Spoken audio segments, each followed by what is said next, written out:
Alors dans cette vidéo, nous allons voir tout simplement comment lutter contre le chômage, en se plaçant dans un premier temps du point de vue de l'analyse keynésienne et dans un second temps du point de vue de l'analyse libérale. Alors commençons par l'analyse keynésienne du chômage. Soulignons d'abord que c'est ce que l'on appelle une approche par la demande sur le marché des biens en fait, consommation, investissement.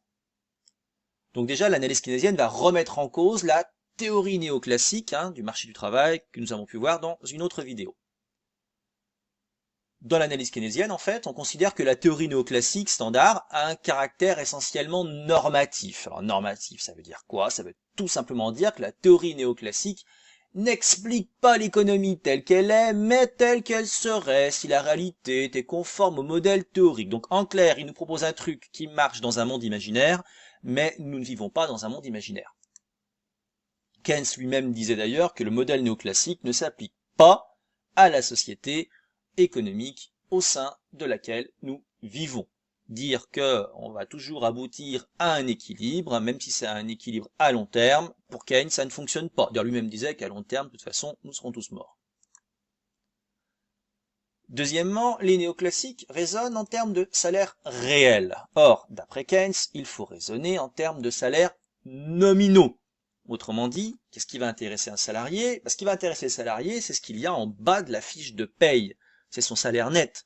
Dès l'instant où vous regardez en bas de votre fiche de paye et que vous voyez votre salaire net, vous n'allez pas commencer à vous dire que, bah oui, alors effectivement, voilà, il y a écrit 2000 € sur la fiche de paye, mais comme bien évidemment je sais à chaque instant à quel niveau se situe l'inflation, donc en réalité ça veut dire que je ne dispose pas de 2000 € mais de bon, etc., etc.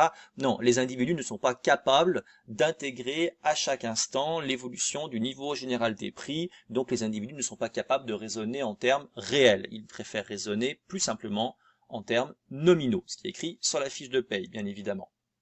D'autant plus que les individus ne sont pas très enclins à accepter une baisse de leur salaire nominal. Autrement dit, si vous êtes payé 2000 et qu'on vous dit le mois prochain vous tombez à 1800, en général le salarié n'aura pas tendance à accepter, bien évidemment, parce qu'il sait que sa baisse de salaire sera source d'une baisse de son pouvoir d'achat.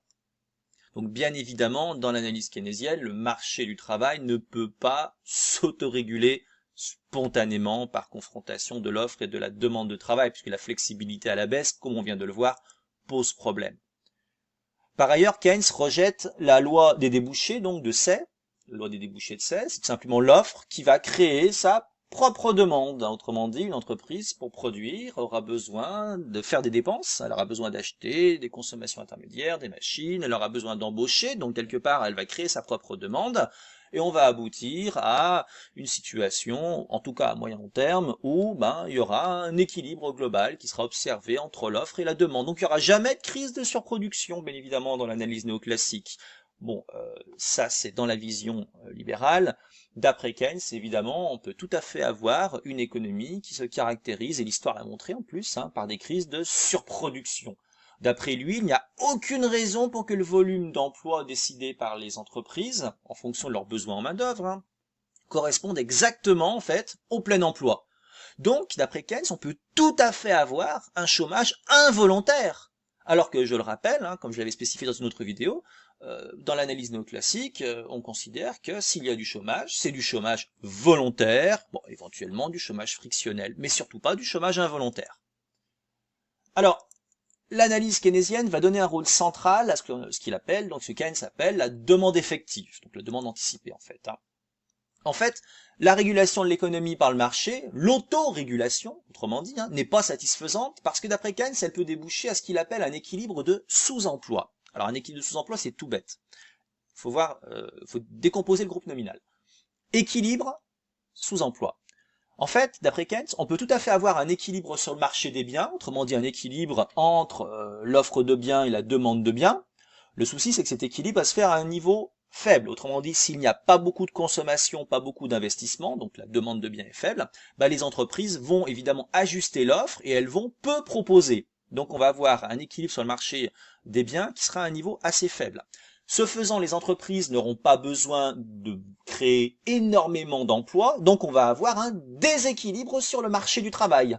L'offre de travail sera supérieure à la demande de travail. C'est ce que Keynes appelle globalement l'équilibre de sous-emploi, donc qui s'oppose au plein emploi. L'équilibre de sous-emploi remet en cause l'autorégulation du marché du travail, en vertu de laquelle on est toujours censé, bien évidemment, tendre vers un équilibre. Comment Keynes explique l'équilibre de sous-emploi? Il l'explique tout simplement en se plaçant du côté de la demande. Il considère que s'il y a un tel équilibre, c'est lié à l'insuffisance de la demande effective. La demande effective ou la demande anticipée, c'est la même chose. C'est le niveau de biens de consommation et de biens d'équipement auquel s'attendent les chefs d'entreprise. Et à partir de ce niveau-là, ils vont ajuster, bien évidemment, leur niveau de production. Ils vont produire en fonction de ce qu'ils anticipent qui sera donc consommé, investi, etc. Mais pour produire à un certain niveau, ils auront besoin d'emplois, ils auront besoin de travailleurs, donc ils auront besoin de créer des emplois.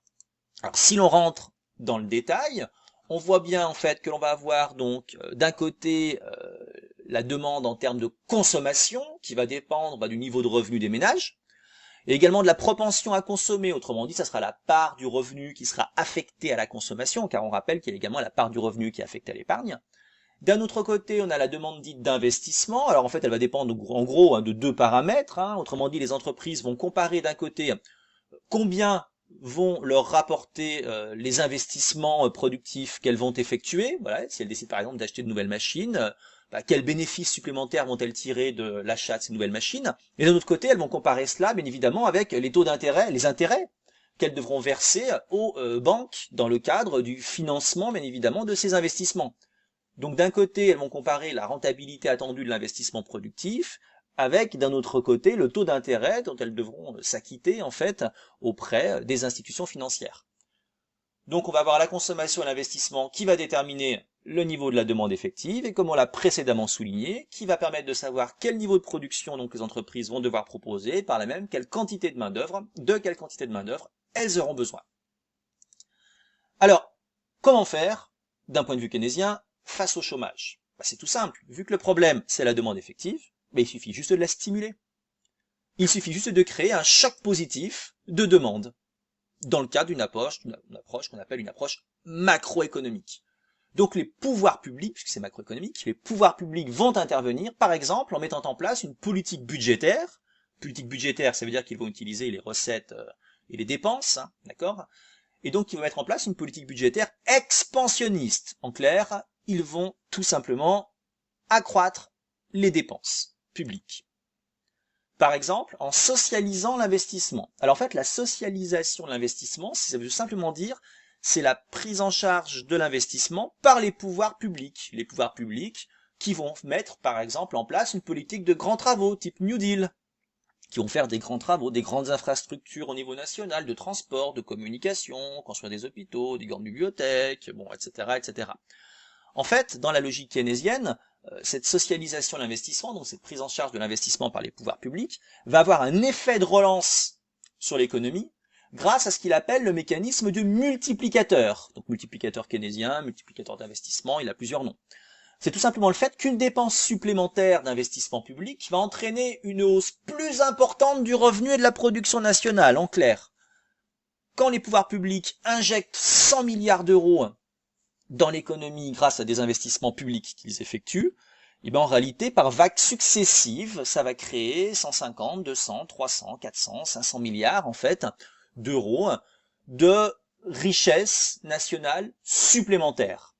En fait, c'est tout bête, si les pouvoirs publics injectent 100 milliards d'euros dans l'économie, donc les entreprises vont encaisser ces 100 milliards, elles vont évidemment produire en contrepartie, elles vont redistribuer ces 100 milliards à leurs fournisseurs, à leurs salariés, etc. Donc ça leur fera de l'argent en plus, qu'eux-mêmes vont ensuite dépenser auprès d'autres entreprises, et on voit qu'une somme injectée par vagues successives va permettre de créer en fait une somme globale qui sera plus importante. Alors les pouvoirs publics peuvent également intervenir au niveau fiscal, en baissant les impôts, comme ça ils vont accroître le pouvoir d'achat des ménages. Ils peuvent intervenir au niveau social, en augmentant les minima sociaux, le RSA par exemple. Ils peuvent également intervenir au niveau de la politique des revenus, en augmentant le salaire minimum, le SMIC, en augmentant également le traitement des fonctionnaires. Alors en fait c'est très important de stimuler la demande, et notamment de stimuler la demande des ménages les moins riches. Donc on peut jouer pour cela, comme ça a été évoqué, sur les minima sociaux, sur le salaire minimum. Pour la simple et bonne raison qu'en fait, les ménages à bas revenus ont une plus forte propension marginale à consommer. En clair, si vous donnez 100 euros à quelqu'un qui gagne déjà 10 000 euros par mois, ouais, il y a peu de chances qu'il les consomme, hein. Ça ira en épargne. Si vous donnez 100 euros à quelqu'un qui gagne 800 euros par mois parce qu'il travaille à temps partiel, il y a de fortes chances qu'il les consomme intégralement. C'est ce que Keynes appelait la loi psychologique fondamentale. Donc, ça permet de davantage, bien évidemment, stimuler l'activité économique. On peut également jouer sur la politique monétaire en baissant les taux d'intérêt directeurs, bien évidemment, ce qui va inciter davantage les agents économiques à investir. D'un autre côté, on a l'analyse libérale, qui est plus une analyse cette fois-ci du côté de l'offre, et là c'est le coût du travail qui va occuper un rôle central dans cette analyse. En fait c'est tout bête, hein. Les entreprises elles embauchent tant que le travail leur rapporte plus qu'il ne leur coûte. Autrement dit, si la productivité marginale du travail est supérieure au coût marginal du travail, l'entreprise embauche. Inversement, évidemment, elle n'embauchera pas. Le souci, c'est que le coût marginal du travail est élevé. Donc du coup, ça va réduire la rentabilité des entreprises et elles ne seront pas incitées à embaucher. Alors pourquoi le coût marginal du travail est-il élevé? Tout simplement, déjà, il y a les syndicats qui vont pousser à la hausse les salaires en négociant. Après, il y a le salaire minimum fixé par l'État qui fait que les entreprises ne peuvent pas essayer de tirer les salaires, notamment des individus les moins qualifiés, vers le bas. Après, la législation est quand même super contraignante du point de vue de l'entreprise. Il faut tout le temps revaloriser les grilles de salaire. Il y a des conventions collectives qui imposent des minima. Donc à partir de là, c'est compliqué d'avoir un coût du travail qui soit minimisé. En plus, on a les cotisations sociales qui sont super importantes. Il faut savoir quand même que le salaire super brut, il est supérieur d'environ 80% au salaire net. Pour info, on part du salaire net, on rajoute les cotisations sociales salariales, on rajoute les cotisations sociales patronales, et on arrive au salaire super brut. Quelqu'un qui touche 2000 euros, ça veut dire grosso modo, il coûte 3500-3600 euros en fait à son employeur. Alors, d'après la vision libérale, que peut-on faire face au chômage? C'est tout bête, puisque le problème, c'est le coût du travail. Il suffit de diminuer le coût du travail. Ça va permettre, bien évidemment, d'inciter les entreprises à embaucher, puisque du coup, le coût marginal du travail sera inférieur à la productivité marginale du travail. Ça va également, bien évidemment, augmenter la compétitivité prix des entreprises, puisque le coût salarial va baisser, donc les entreprises pourront se permettre de baisser leurs prix. Donc résultat, elles auront plus de demandes, donc elles devront plus produire et créer des emplois. Et qui plus est, bien évidemment, si on diminue le coût du travail, on augmente les profits des entreprises, et on a tous en tête la célèbre citation d'Helmut Schmidt, les profits d'aujourd'hui sont les investissements de demain et les emplois d'après-demain. Encore une manière de lutter contre le chômage. Alors concrètement, comment on peut faire? On peut par exemple diminuer les cotisations sociales sur les bas salaires. Comme ça va inciter les entreprises à embaucher certains types de chômeurs. On peut également déréglementer le marché du travail. Alors techniquement parlant, on va dire qu'on va supprimer les rigidités institutionnelles. Bon, en clair, en français, on va par exemple essayer de diminuer les coûts d'embauche et les coûts de licenciement surtout des entreprises.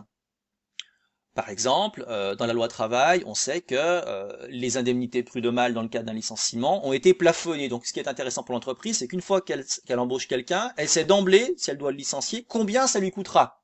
Donc quelque part, c'est également une incitation à embaucher. Alors on peut aussi augmenter le salaire minimum, mais moins rapidement que le salaire médian. Bon, l'idéal, bien évidemment, étant de supprimer le salaire minimum. Le salaire minimum est trop élevé pour l'embauche des jeunes non qualifiés. Parce qu'ils sont inexpérimentés, ils ont une productivité du travail qui est très faible. Donc résultat, les entreprises n'ont pas envie de les embaucher parce qu'ils vont simplement leur rapporter moins que ce qu'ils coûtent. On peut éventuellement faire un petit peu comme aux Pays-Bas, on peut introduire un SMIC qui varie en fonction de l'âge. Notamment pour les 15-23 ans, le niveau du salaire minimum aux Pays-Bas augmente. On peut également donc tout à fait promouvoir la négociation salariale avec des baisses de salaire. Autrement dit, il faut revoir le rôle des syndicats qui ont toujours tendance à tirer les salaires vers le haut. Sur ce double tableau, je vous mets en avant donc quelques limites de l'analyse keynésienne, quelques limites également de l'analyse classique. Je vous invite à faire une pause, ce n'est pas très compliqué, ça vous permet de synthétiser en fait les limites de chacune des théories que nous venons d'évoquer.